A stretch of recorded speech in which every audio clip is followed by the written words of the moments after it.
Let's take a step back now and focus on the decline of the beard culture in Egypt, an interesting transition that mirrors many cultural shifts throughout history.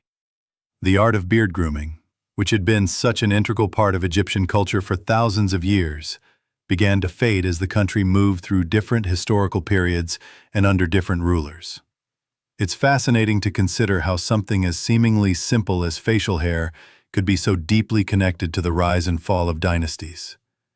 As Egypt's political landscape changed, particularly after the conquest by Alexander the Great and the subsequent Ptolemaic period, there was a shift in the cultural importance of beards. The Greek influence brought new ideas of beauty and masculinity that didn't emphasize facial hair in the same way the Egyptians had. Under the Ptolemies, there was a move away from the sacred beards of the pharaohs, and instead, there was more focus on clean-shaven faces, as was common in the Greek and later Roman cultures. During this time, Greek-style grooming became the trend in Egypt. Shaving became a symbol of Greek influence, and the once prominent royal beards slowly fell out of favor. What had once been an iconic and deeply spiritual element of Egyptian royalty was now seen as old-fashioned. The Ptolemies, though still deeply involved in Egyptian culture, were also deeply tied to the Greek world. The idea of a clean-shaven face started to symbolize youth and modernity, which in turn began to overshadow the long-held importance of facial hair. What's even more intriguing is the way the Roman Empire influenced Egyptian grooming habits.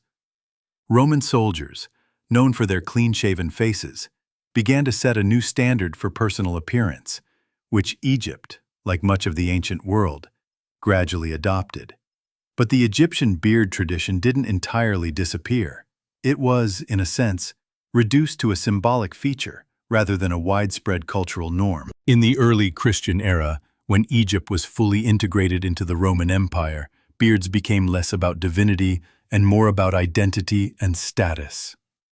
The early Christians, influenced by Roman customs, often opted for a more monastic appearance, which sometimes included a beard, but it was no longer the elaborate divine symbol it once was. Instead, it became a sign of piety and humility. Egyptian priests, however, continued to maintain beards, albeit in a more modest form, as a nod to their ancient traditions. This contrast between the elite and religious figures and the general population speaks to how the significance of facial hair transformed over time. Historians still argue about the exact reasons behind the decline of the beard culture in Egypt. Was it purely a matter of changing fashion, or was it an adaptation to new political and cultural influences?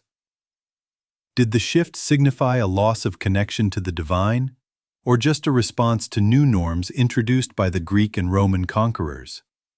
The truth probably lies somewhere in between. But what is certain is that as Egypt entered new periods of history, beards became less of a divine symbol and more of a personal choice, eventually fading into the background as the culture evolved.